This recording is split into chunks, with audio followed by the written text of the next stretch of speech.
What's up guys, welcome back to my YouTube channel MriganayanVlogs লৈ আজি আপোনালোকক স্বাগতম জনাইছো। প্ৰথমে গাহৰি ফাৰ্মখন এনেকৈ দেখাই লওঁ আৰু অলপ সাফ চিকুণ কৰিবলগীয়া হৈ আছে।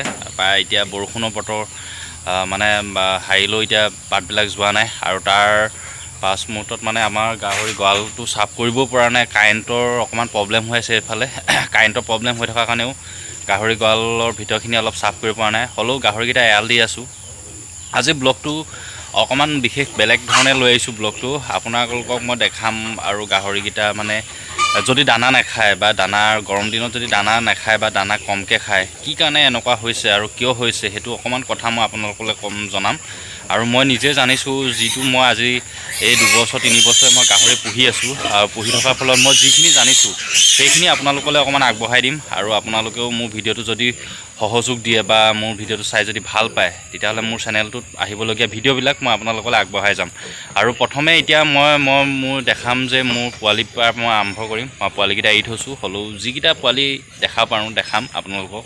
বলক চাওক মোৰ ভিডিঅ'টো। প্ৰথম অৱস্থাত আমি যেতিয়া সৰুৰ পৰা গাহৰি পোৱালি ডাঙৰ কৰি মানে ভাল গ্ৰোথ এটা পোৱালি পাব হ'লে বা দানাৰ পাত্ৰবিলাকত আমি দানা দিলে যদি ভাল ধৰণে খাব পৰাকৈ মানে দিয়া পাত্ৰবিলাকত দানা দিয়া পাত্ৰবিলাক ভাল ধৰণে খায়, তেনেকুৱা পৰিস্থিতি চলি থাকিবৰ কাৰণে গাহৰি ফাৰ্মখনত আমি বিভিন্ন ধৰণৰ মানে আমাৰ প্ৰচেছ আছে। প্ৰচেছবিলাকৰ মাজেদি আমি চলাব লাগিব। প্ৰথম অৱস্থাত মই পোৱালিৰ পৰা দেখুওৱা কাৰণটো এইটোৱে যে প্ৰথম অৱস্থাত আমি যেতিয়া পোৱালিবিলাকক মানে বিভিন্ন ধৰণৰ মানে এইটো নহয় যে বিভিন্ন ধৰণৰ প্ৰতিটো ক্ষেত্ৰতে আমি গুৰুত্বটো দিব লাগিব। গুৰুত্বটো দিয়াৰ কাৰণ এইটোৱে, প্ৰথম অৱস্থাৰ পৰা আমি পোৱালি মাকৰ গাখীৰ খোৱাৰ পৰা আৰু মাকৰ আমি দানা খোৱা লাগে, কি আমি মেডিচাইন কেনেধৰণে আমি ইউজ কৰিব লাগে, কি দানা ভাল ধৰণে গ্ৰোথ পাই থাকিবৰ কাৰণে আৰু কি কৰিব লাগিব সেইখিনি বলক অকণমান আপোনালোকক মই ক'ম। পোৱালিকেইটা সেইফালে গুচি গ'ল। এতিয়া চাওক এইকেইটা পোৱালি, এতিয়া পোৱালি মোৰ এইকেইটা দিয়া এতিয়া 10 দিন হৈছে। এজনী মাক প্ৰথমবাৰ দিছে, লোকেল হয়।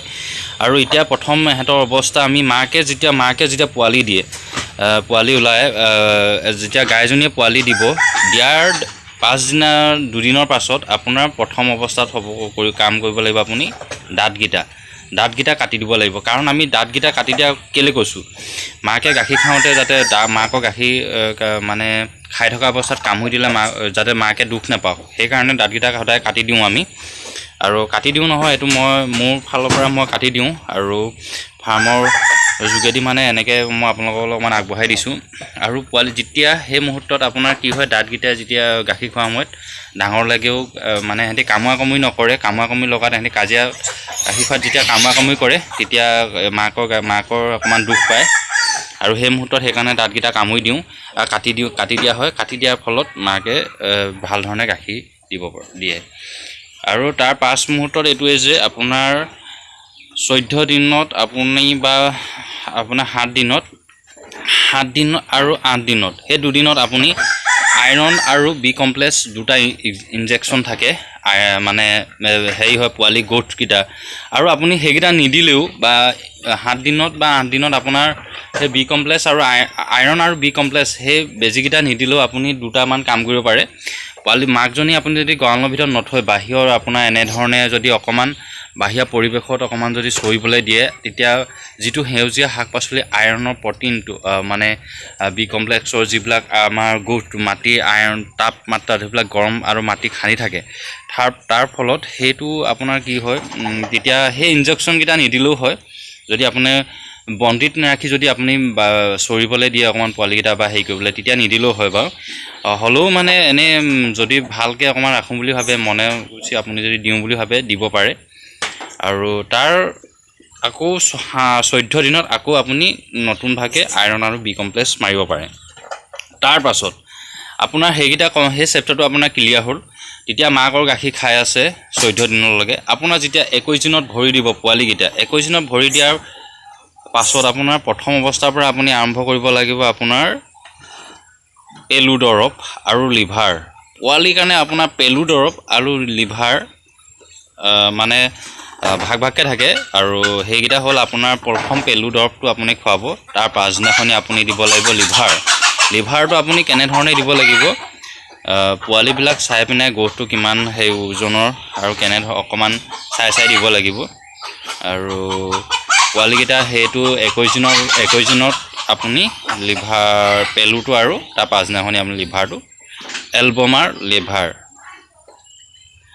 এইটো আপুনি খুৱাব লাগিব। এতিয়া বিশেষকৈ হৈ গ'ল আপোনাৰ এতিয়া পোৱালিকেইটা আমি সৰুৰ পৰা ডাঙৰলৈ আমি যেনেধৰণে যত্ন কৰিলোঁ। এতিয়া মাকৰ এতিয়া আমি স্বাস্থ্যটো ভাল ধৰণে ৰাখিব হ'লে এতিয়া কি কৰিব লাগিব, যদি দানা পাত্ৰবিলাক আমি দিওঁ যদি নাখায় তেতিয়াহ'লে আমি মাককো ভাল ধৰণে চাব লাগিব। মানে তাপমাত্ৰাবিলাক চাব লাগিব যে মাকৰ লিভাৰ কেলছিয়াম এইবিলাক অকণমান ভাল ধৰণে চাব লাগিব। আৰু আপোনাৰ তাৰ মাজেদি আপোনাৰ যদি গাহৰিজনী জ্বৰ হৈছে বা কিবা কাহ চাহ হৈছে, দাঁতকেইটা কচকচাইছে, পেলু দৰৱ, সেইবিলাক চব নীতি নিয়মবিলাক আমি ভাল ধৰণে পালন কৰিব লাগিব। আৰু তেতিয়াহে গাইজনী গ্ৰ'থটো ভালে থাকিব।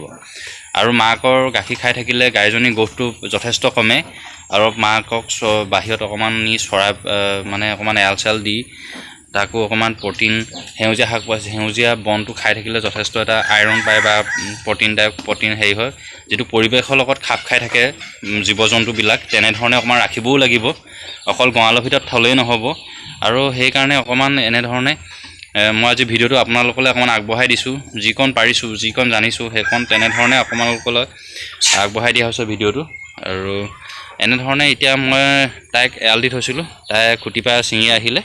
এতিয়া মাটিবিলাকো কোমল হৈ আছে। আৰু এইফালে আছে মোৰ গাইজনী,